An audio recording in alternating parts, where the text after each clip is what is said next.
Cordial saludo. Mi nombre es Ani Mercado. Soy ingeniera biomédica y actualmente me desempeño como docente de química en bachillerato. Este es un podcast para dar cumplimiento a la actividad número 2 de la unidad 1, Desarrollo Humano y Juego, en la especialización en Pedagogía de la Lúdica en la Fundación Universitaria Los Libertadores. De esta manera, daremos inicio al tema de hoy, donde dialogaremos sobre la lúdica de las ciencias exactas.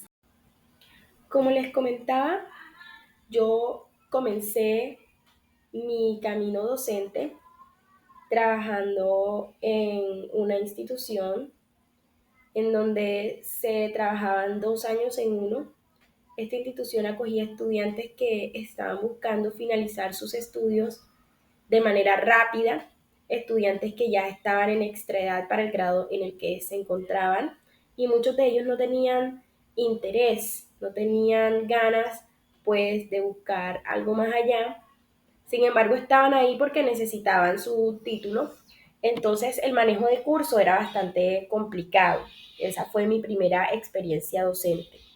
En mi paso por esta institución de estudiantes mayores, la mayoría estaban apáticos, sin ganas, sin ganas de aprender, ya se habían rendido con sus estudios. Entonces descubrí que en lugar de ser un militar en el aula, yo podía ser esa profesora diferente y que a este tipo de población se le facilita un poco el aprendizaje no convencional, porque por algo ya no están en una institución educativa, porque la educación convencional les falló. Entonces, uno diría que por ser estudiantes ya grandes, ya mayores, no les gusta jugar, no les gustan las dinámicas, no les gusta nada de esto, pero la realidad que me encontré fue completamente diferente. Me di cuenta que sí les gustan las dinámicas, les gustó mucho el tema de laboratorios y me dio mucha curiosidad que allá tenían un laboratorio, pero ese laboratorio cuando yo llegué estaba empolvado, o sea, ningún otro docente de química los había llevado al laboratorio. Ellos no conocían todavía el trabajo en laboratorio y al laboratorio les gustó muchísimo, fue una experiencia que se disfrutaron, aprendieron mucho, participaron todos y ahí fue donde mi mente hizo clic y dije, a estos chicos hay que buscar una forma diferente para poderlos enseñar. Entonces comencé a gamificar las temáticas, dada mi unidad de clase, y la forma de yo impartir mis clases comenzó a cambiar. En los talleres, que es para que ellos refuercen conocimientos, los talleres no eran evaluativos. Bueno, sí era evaluativo el resultado, pero allá habían lecturas, cosas, porque si yo hablaba demasiado, ellos se me distraían mucho. Entonces, en estos talleres donde yo los tenía que evaluar, en lugar de ser aburrido cada quien en su silla, yo pedía que hicieran grupos, que me llevaba un parlantico pequeño y que pudieran colocar una canción que les gustara.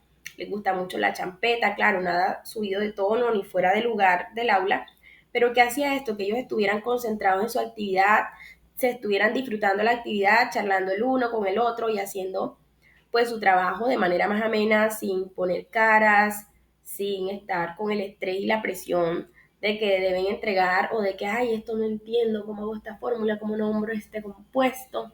No estaban pensando en eso, sino que estaban viviendo el momento. Ese momento fue un punto en el que yo dije definitivamente así es como vamos a hacer las cosas y eh, comencé a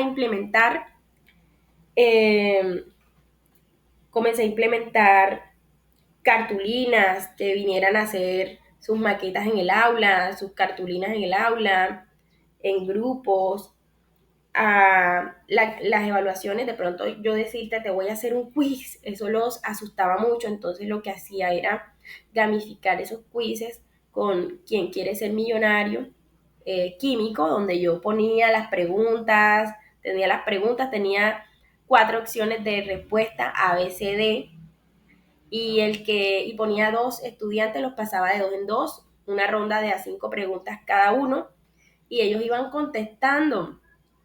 El primero, el segundo, terminaba ganando uno que siempre respondía más preguntas correctas y ya uno le ponía una nota apreciativa de 5 y al otro uno le ponía una nota apreciativa de 3 dependiendo del número de respuestas contestadas, o de 4.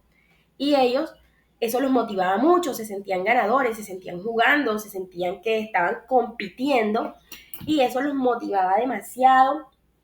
Y mi paso por esa institución, gracias a la gamificación, gracias a la recursividad, se hizo mucho, mucho más fácil. Esta experiencia me ayudó mucho en el resto de mi carrera docente.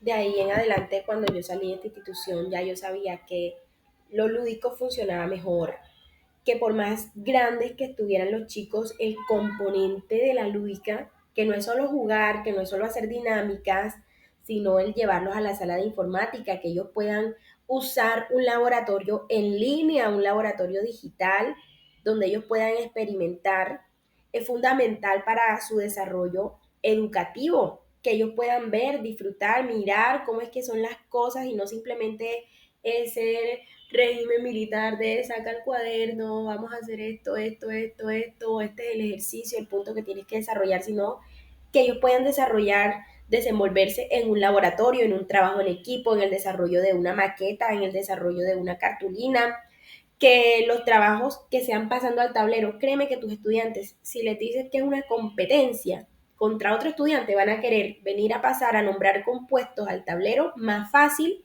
que tú solamente decir, ven acá al tablero a pasar pena, a resolver el compuesto, porque con tal de ganarle al compañero, ellos van a pasar contentos y gustosos. Y es que si la lúdica nació con nosotros, la hemos tenido desde el principio de los tiempos, ¿por qué razón no incluirla en el área de clase en las ciencias exactas?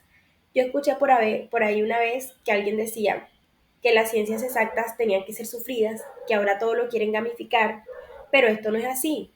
¿Por qué razón sufrir haciendo una actividad que podemos hacer divertida? Una actividad que podemos disfrutar.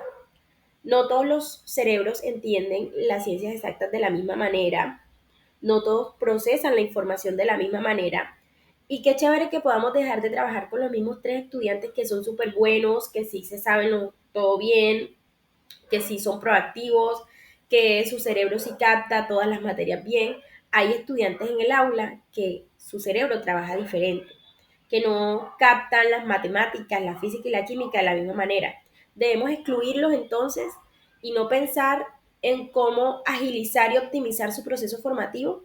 Siguen siendo, por más que tengan 14, 15, 16 años, siguen siendo jóvenes que están en su etapa de desarrollo, aún no son adultos y aún necesitan ese complemento, aún necesitan ese componente lúdico para ellos poder comprender las ciencias exactas de verdad y no solamente por cumplir y llenar el checklist de las actividades que hay que hacer, sino que de verdad haya una interiorización de los componentes y siento que eso es lo que se logra con la lúdica cuando lo implementamos en el aula de clase. Por último, me permito despedirme con esta cita tomada de el repositorio de la Uniminuto de las colecciones digitales Betancourt. El autor es Betancourt Rojas, C.A. 2024, del catálogo de proyectos sociales de formación. Y la cita dice lo siguiente: el juego permite la comprensión de la realidad y la construcción de mundos posibles. Se las dejo para que reflexionen sobre esta cita, sobre lo que es el juego, sobre lo que es la lúdica y sobre cómo podemos implementarla en nuestras aulas desde las diferentes áreas del conocimiento que manejamos. La lúdica y el juego no son temas únicamente de primaria, únicamente del kinder, de los grados preescolar primero y segundo, sino que es interdisciplinar.